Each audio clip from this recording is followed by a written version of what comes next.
Foi? Maravilha. Gente, boa tarde, satisfação enorme estarmos em sintonia no intuito de avançarmos com o nosso conteúdo bimestral, por conseguinte, anual. Lembrando que, bate-papo de hoje, vamos contemplar a questão do Índice de Desenvolvimento Humano, comumente associado à sigla IDH. Antes de mais nada, quando usamos as expressões países centrais, países periféricos, nós estamos identificando que um grupo de países apresenta um conjunto de aspectos que conferem a eles um elevado padrão socioeconômico, uma elevada qualidade de vida. Se a gente para analisar, são países que conseguem ter níveis intensos de desenvolvimento. Quando usamos a expressão países periféricos, criando uma espécie de ping-pong, estaríamos nos referindo a raciocínios inversos. Países que não usufruem de indicadores socioeconômicos elevados, países que não apresentam um intenso nível de desenvolvimento. Seriam países em vias de desenvolvimento. Países menos nobres do ponto de vista da qualidade de vida. Maravilha. Mas eu usei algumas expressões, alguns termos. Desenvolvimento, elevado padrão de vida. Esteves, isso é feito de que forma? Existe uma maneira de eu poder identificar de forma totalmente imparcial se um país é visto como central ou se um país é visto como periférico? Sim, aí entra a questão do Índice de Desenvolvimento Humano, o chamado IDH. Ele, na verdade, foi criado num contexto pós-Segunda Guerra, através de reuniões realizadas pela Organização das Nações Unidas, e ele oscila entre 0 e 1. É uma análise feita identificando-se um conjunto de elementos que estariam presos a dois grandes grupos. A esfera social seria um grupo, a esfera econômica seria um outro grupo. Então eu analiso aspectos sociais vinculados diretamente à sociedade, ao ser humano, e aspectos atrelados à economia, indicadores financeiros. Eu tento, através de planilhas, através de cálculos, identificar aspectos desses dois grupos e automaticamente mensurar ou transformá-los numa variável. Essa variável, ela vai me permitir quantificar elementos sociais e econômicos em um valor. E esse valor oscila entre 0 e 1. Quanto mais próximo estiver a 0, menos desenvolvido é o país, menor é o seu IDH. Quanto mais próximo esse número estiver de 1, mais desenvolvido será o país, maior vai ser esse IDH. Só a título de curiosidade, o IDH do Brasil é um IDH que fica na faixa de 0,76. Ótimo. É considerado de médio a alto, mas não estamos numa condição de suma relevância. Uma vez que nós observamos que os países que realmente conseguem apresentar uma qualidade de vida muito intensa permeiam cifras ou valores ou números que estejam na faixa de 0,93 acima de 0,9. Então, o Brasil não está no grupo dos países menos desenvolvidos ou de menor IDH, mas com certeza não consegue galgar patamares que confiram ou associem a ele um nível intenso de desenvolvimento. Então, o IDH, Índice de Desenvolvimento Humano, é uma sigla que me remete a um cálculo. Esse cálculo é feito na tentativa de observar indicadores sociais e econômicos eu converto informações em números e esses números vão me culminar com um único valor, que vai oscilar entre 0 e 1. Quanto mais próximo o número estiver a 1, maior é o IDH. Quanto menor, menor será esse índice de desenvolvimento humano. Maravilha! Só que, Esteves, você falou sobre elementos que são observados. Você falou entre grupos de informações sociais e informações econômicas. Mas você não esmiuçou. Ótimo, é nesse momento que entra o tópico 2. No tópico 1, histórico e conceituação. Num contexto de pós-Segunda Grande Guerra, Segunda Guerra Mundial, visando mensurar, analisar, quantificar, identificar os níveis diferenciados de desenvolvimento dos países, cria-se o chamado IDH, que é o Índice de Desenvolvimento Humano, que oscila entre 0 e 1, atrelado a critérios específicos. Quais são esses critérios? Os critérios sociais e os critérios econômicos. Legal? Então, vamos para o tópico 2, tópico esse que tem como anseio analisar os principais indicadores econômicos. Indicadores econômicos. O IDH leva em consideração indicadores econômicos e indicadores sociais. Vamos nos prender aos principais econômicos que dão base ao cálculo do IDH. Primeiro seria o PIB. PIB, Produto Interno Bruto. A soma de todas as riquezas produzidas por um país ao longo de um ano.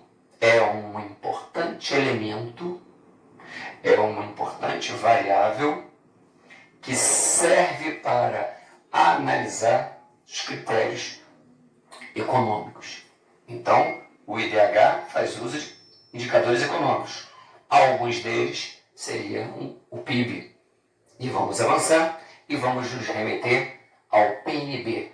Esteves, se PIB é o Produto Interno Bruto e que tem como anseio identificar a soma de tudo aquilo que o país produziu ao longo de um ano, o que seria o PNB? Produto Nacional Bruto. O que difere um termo do outro, já que o PNB é mais um elemento ou mais um indicador econômico utilizado no cálculo do IDH.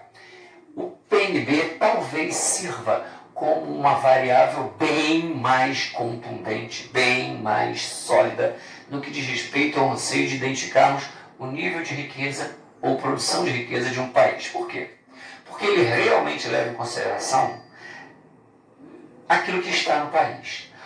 Eu produzi uma quantidade específica. Muitas multinacionais estão no Brasil atuando nesse momento. Produzem uma quantidade monstruosa de riquezas e vão direcionar essa riqueza para suas matrizes em outras partes do mundo. Uma riqueza que foi produzida aqui, mas não vai ser utilizada aqui no território nacional. Não vai se converter em melhoria de vida para a sua população. Foi produzida aqui, foi direcionada para a matriz. A Nestlé, por exemplo, é suíça, produz muito aqui, mas muito do que produziu vai ser direcionado para a sua matriz na Suíça. Ótimo! Em contrapartida, eu percebo muitas ou algumas empresas nacionais que produzem riquezas em outras partes do mundo e importam essas riquezas. A Petrobras é uma delas. Tem tentáculos, tem filiais, tem desdobramentos em diferentes pontos do planeta. Beleza, então ela está produzindo em outros pontos, está drenando as riquezas de outros países, absorvendo essas riquezas e direcionando para sua nação, seu povo, seu país. O PNB ele leva em consideração essas duas variáveis. Ela importa as riquezas e essas riquezas que foram produzidas em outros lugares e foram trazidas para cá vão entrar no cálculo do PNB e vai desconsiderar o que foi produzido aqui e direcionado para outros pontos do globo. O que fica é o que é levado em consideração. E o que é levado em consideração atende pelo nome de Produto Nacional Bruto. Não adianta o PIB ser elevado, mas se na verdade, de forma cabal e categórica, essa riqueza não está mais no território nacional. Então é muito utilizado, mas por vezes é visto como volátil. Aquilo que não se coloca de maneira muito compacta, sólida, passível de ser identificada no intervalo maior de tempo. Renda per capita é a renda por pessoa. Per capita, latim, representa por pessoa. Como eu calculo? Eu preciso levar em consideração o PIB, soma das riquezas produzidas no país ao longo de um ano, dividido pela população absoluta, pelo número total de habitantes desse país. Esse resultado vai se apresentar a mim como uma cifra, um número, e representa o que cada cidadão desse país necessitaria ter no intervalo X de tempo. Automaticamente, nós percebemos que ele não representa algo próximo à realidade da maior parte das famílias típicas de países periféricos. Por quê? Porque nesses países nós temos um problema que atende para o nome de concentração de renda. Essa concentração de renda faz com que poucos tenham muito e muito não possam ter o mínimo necessário para a sobrevivência. Então eu tenho um valor, mas eu percebo que ele não é igualmente distribuído. Por isso, por vezes, a renda per capita se apresenta como um indicador que não materializa a qualidade verdadeiramente de vida de um povo. No que diz respeito às finanças, a gente para analisar e dar um salto para os indicadores sociais. Eu vou só ler aqui, uma vez que eu coloquei, o PNB, o Produto Nacional Bruto, se difere do termo anterior em razão de considerar diferentes níveis comerciais. Aquilo que nós havíamos dito, taxas de importação e taxas de exportação de capital. Renda per capita relaciona-se à renda por pessoa dividindo-se o PIB pelo número total de habitantes. Tem um valor e esse valor atende pelo nome de renda per capita. Agora sim, registrei para que as palavras não se percam e a gente pula para o tópico 3. Tópico esse que tem como propósito analisar algumas variáveis sociais, alguns indicadores sociais, alguns indicadores que são utilizados também para o cálculo do IDH. Mas vamos começar pela expectativa de vida. Enquanto-se pautado no intervalo de tempo que se almeja viver, notando-se maior longevidade, sobretudo em países centrais, é o que um ser humano almeja viver a partir do momento em que nasce. Se eu faço essa pergunta em alguns países da África, eu vou perceber 4 décadas e meia como esperança de vida, porque muitos são os problemas que vão se colocar como obstáculos, diminuindo a esperança de vida, a longevidade. Se eu faço essa pergunta em algumas áreas do globo, por exemplo, da Ásia, notadamente o Japão, de 4 décadas e meia eu já pulo para 9 décadas e meia. Beleza? Vive-se bem mais e vive-se com qualidade, porque o conjunto de elementos que circundam um ser nascendo num ponto mais nobre, do ponto de vista da infraestrutura no globo, faz com que ele possa ter uma expectativa de vida superior e muito representa para identificarmos um país central ou periférico. Centrais, expectativa de vida, se coloca como um aspecto marcante. Periférico, lastimável. E também percebemos que, apesar de criarmos um valor mediano, em países de dimensões continentais como o Brasil, nós percebemos grandes discrepâncias. Regiões mais interioranas ou que usufruem de menor qualidade de vida, como a Norte e a Nordeste, vão notadamente apresentar expectativas de vida subitamente ínfimas. E áreas onde há um nível de urbanização, um parque industrial bem mais sólido, estruturado e diversificado, maior acessibilidade a alguns elementos que são de suma relevância, nós vamos perceber que a expectativa de vida dá um salto. Vive-se mais onde a qualidade de vida ou os recursos que circundam esse ser se apresentam de forma mais sólida. Índice de mortalidade infantil, o índice que representa o número de pessoas que morrem no intervalo X de tempo, num grupo de 1000 crianças nascidas vivas e esteiras, eu não entendi se a expressão é redundante, se nasceu está vivo. Opa! Eu preciso levar em consideração crianças que tenham nascido de forma saudável. Década de 80, região São Paulo, Cubatão. Cidade de Cubatão, muitas eram as situações, muitos foram os episódios que, em decorrência do acúmulo de gases nocivos à saúde humana, automaticamente estavam prejudicando o processo gestacional das mulheres. E as crianças já estavam nascendo com cérebro pastoso. Nasceram, estão vivas porque máquinas estão ali perpetuando essa vida. Se eu desligo a máquina, essa criança não vai sobreviver. Essa criança entra no cálculo de mortalidade infantil? Não. Por quê? Porque ela não nasceu em situações onde a vida se perpetue sem o amparo de máquinas. Então, é preciso ter essa percepção. Taxa de analfabetismo. Eu preciso identificar a capacidade da pessoa ler, escrever e interpretar para conceber essa pessoa como alfabetizada. É a lógica.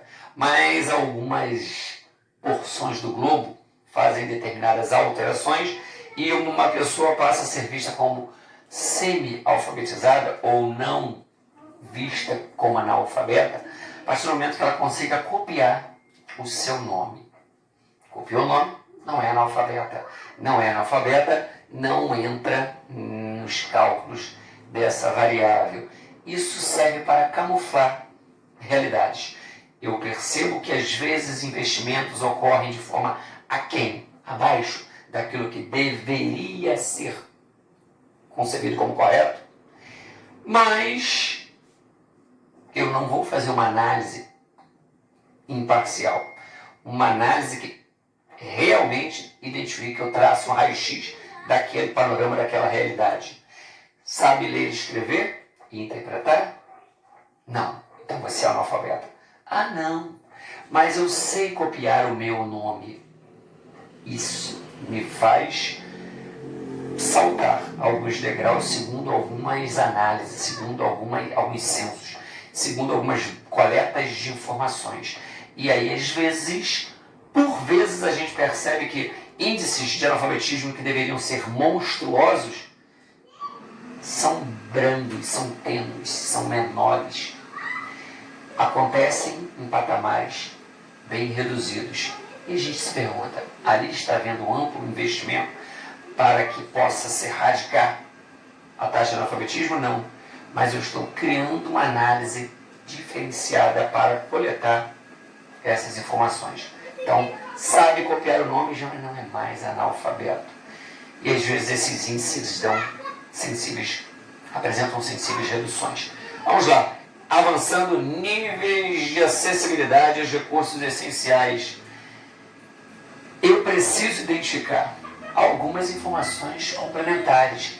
Esse grupo social, ele tem acesso à água potável, água encanada, ele tem acesso ao esgotamento sanitário, ele tem acesso a atendimento médico hospitalar, ele tem acesso a campanhas de vacinação em massa, a vacina chegou, aquele grupo social, ele tem acesso